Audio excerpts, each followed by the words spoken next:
What's going on, everybody? Welcome back to the Humm Baby Baseball channel, and I want to say Merry Christmas to everybody. Thanks for your support so far this year. The channel launched just a couple months back, 2-3 months ago, and it has done fantastic. Can't believe how much growth I've already had, about to hit 1,000 subscribers. Today we're talking about the Mets because another free agent, pitcher Dellin Betances, has signed, and he has chosen the New York Mets. So he is going not too far. He was with the Yankees, now he's with the Mets, so he's staying here in New York. I say here like I'm in New York. He is staying in New York. And this is a guy who has 621 strikeouts in only 381 2/3 innings in his career. That is pretty insane.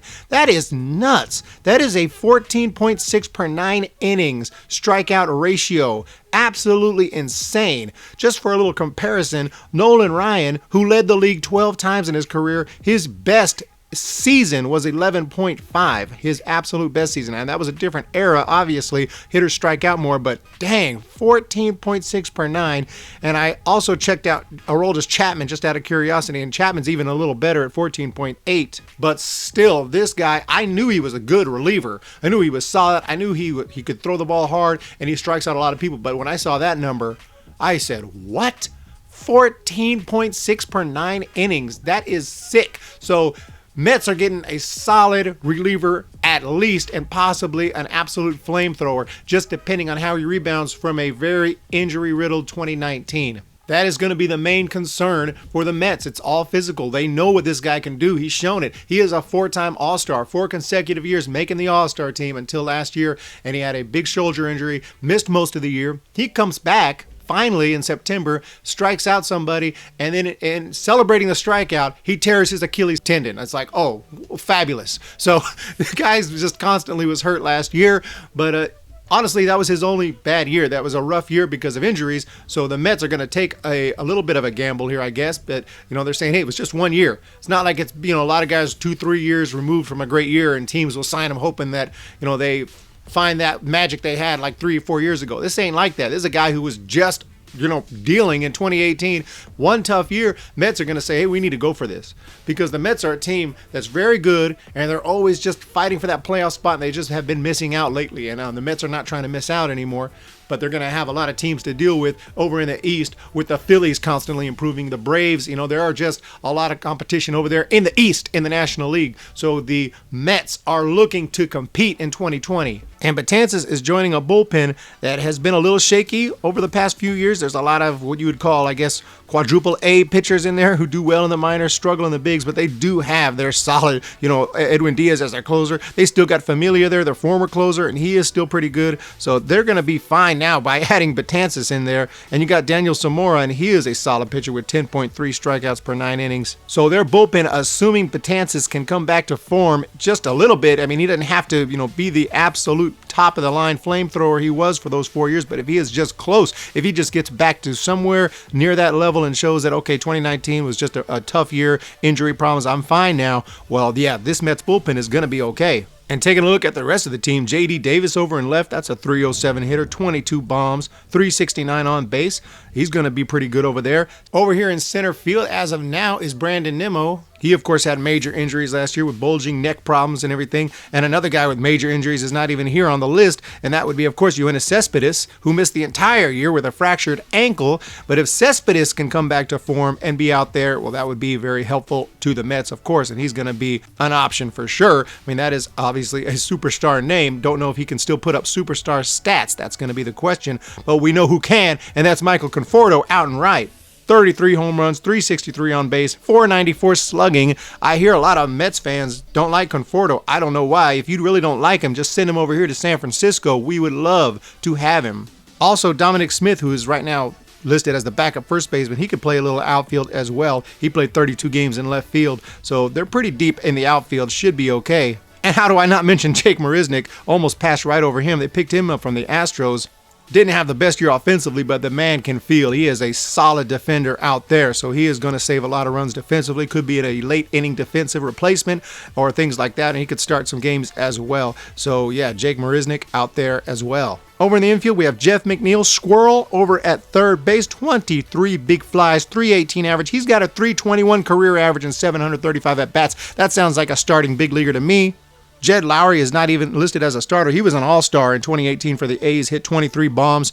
He'll be looking for a return to form. And then J.D. Davis, who is listed at left field, can also play a little third base. Not the best defender at third, but again, if you need to fit him in somewhere, because the outfield's crowded, whatever, J.D. Davis is a little bit versatile. He can play at third as well. Moving over to short, Ahmed Rosario, 287 average, 15 home runs. He's getting better. He is improving there at shortstop. Just a 323 on base percentage, but great speed, good defense, and he is getting better every year. That looks like a mainstay there at short. But if something should go wrong, they do have Andres Jimenez coming through the minor leagues, and that is considered one of the best defensive shortstops in minor leagues. He had 28 stolen bases, just hit 250, but Andres Jimenez is a big prospect, so someone to look at there if the need arrives for the Mets. And over at second, it's a big name, Robinson Cano. He's making big money, but man, he's been around a long time and he's starting to show that. He is on the decline right now. He has had 3 years where he hasn't been good. He's coming off of his worst year, 256 average, 13 home runs. Don't think this is a guy who's going to be able to play, 162 or even 150 games. He needs more time off. Hopefully he has a better year, but Robinson Cano is Robinson Cano, so he's always a threat up there. Obviously, Jeff McNeil can play a little second base as well. So the Mets, they seem to have a lot of versatility, a lot of guys who can play multiple positions, and a lot of really good players. I don't think they're going to have a problem putting forth a lineup that is very solid on a nightly basis. And, of course, at first, Pete Alonso. And, Pete Alonso's got a little bit of power. He's decent. He'll hit you, 5, 10, or 53 home runs. He might strike out a lot, but if you're going to hit 53 homers and still manage a 260 average, 358 on base, 30 doubles, I'll take it anytime. Pete Alonso at first. And to round it out, you got two-time All-Star Wilson Ramos behind the dish.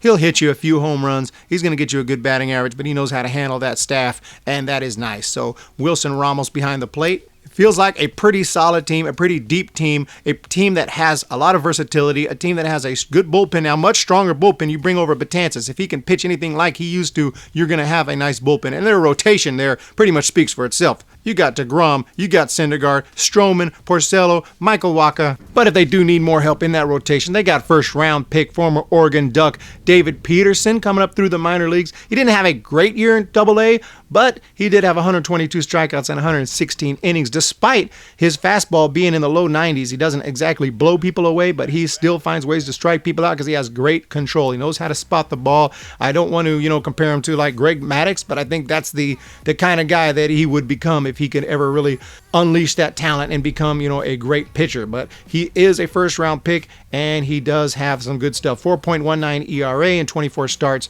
Somebody that is available and will probably start the season in AAA, I would guess, but I'm not sure about that. We'll see how he does in spring training. David Peterson, another option there for the Mets. So overall, a really nice team. I don't know if they're ready to, compete for a division title, but they got the talent there to do it, but they have to deal with teams like the Phillies and obviously the Braves. So we'll see how that goes with the Mets, but I really like this team. I like their versatility. I like that they're deep, and there may have been a minor leaguer or two that I missed. If you know any more that coming up through the minors that could help out, let me know in the comments below. Obviously, guys like Yoenis Cespedes are not even listed on there, and you know that that's a big-time player right there, or at least he has been in the past. And if he can return to somewhat to form, he'll be out there as well for the Mets. So the Mets very deep, a lot of power, a lot of guys who can hit, a lot of guys who could pitch. So that is that rotation. Despite losing Zack Wheeler, that rotation looks freaking sick to me. And now with Dellin Betances in the bullpen, if he returns to form, look out for the New York Mets in 2020. Not making any official predictions today, but I don't see myself putting them lower than second place in the East. I'm going to have to put someone below them, whether it's the Phillies or the Braves. I'm going to have to put someone above them, or I might even have the Mets winning the division. I got to think about that. Look at these teams when they're all complete and ready to go. That'll come out probably later on in February. But as of now, what do you think about the Mets? They look pretty good. Thanks everybody for joining me today on this video, and Merry Christmas. Thanks so much for your support, and let's hope for a big year. I'm hoping to have a gigantic year of growth in 2020, and that next Christmas we can be talking about how crazy the channel grew throughout the year. So hit that subscribe button right now. Hit the thumbs up button now, and we'll talk to you later. See ya!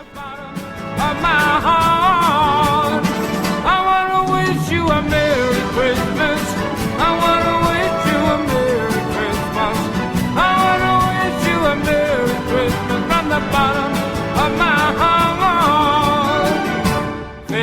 Navidad. Feliz Navidad.